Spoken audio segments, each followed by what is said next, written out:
ఏడు అలాగే అంటారు, అన్నని ఎవడంటాడు ఎందుకని అంటారు, కానీ జగన్ గారు తప్ప ఇంకెవడ రాడు.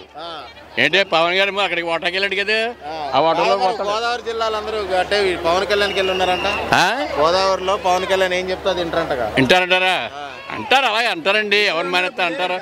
నేను ఇప్పుడు నేను అంటున్నా జగన్ గారికి వెళ్తారు అంటున్నానా, అలాగే అక్కడ అలాగే అంటారు. వాళ్ళ అభిమానులు అలాగంటారు, ఈ అభిమానులు ఎలాగంటారండి. జగన్ గారు వస్తాడని మాకు గ్యారంటీ కానీ అంటాడు. అనరేటండి. ఇప్పుడు నువ్వు నేను దెబ్బలు అనుకో కొంచెం బలంగా ఉండవు, నువ్వెంత అంటారు, నువ్వెంత నేను అంటాను. ఏమి లేకపోతే నా దగ్గర ఏమి ఉండదు, ఉండపోరా అంటాను. ఏడి అది నేను చెప్పిలాగించండి. ఎంత బలమైన తక్కువైన సరే నేను కొడతానని వెళ్తాడు. ఏంటండి కోడిపుంజలు ఏం చేస్తే అది పుడితేనే వెళ్తాడు, ఇడికి పుడితేనే వెళ్తాడు.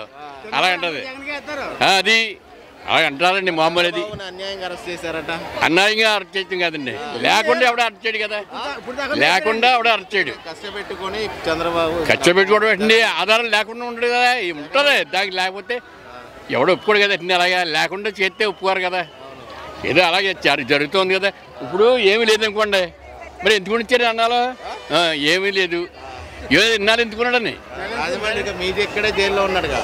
రాజమండ్రిలో ఉన్నాడండి, కరెక్టే. ఆగేమండి, బ్రహ్మాండంగా అన్ని జరుగుతున్నాయి, హ్యాపీగా అన్ని జరుగుతున్నాయి. అలాగే ఇప్పుడు లోకేష్ వెళ్తాడు, లోకేష్కి అందరూ ఎవడు తప్పు చేస్తాడు అలా వెళ్తాడు. తప్పు చేయకుండా ఎవడు వెళ్ళడు కదండి అది.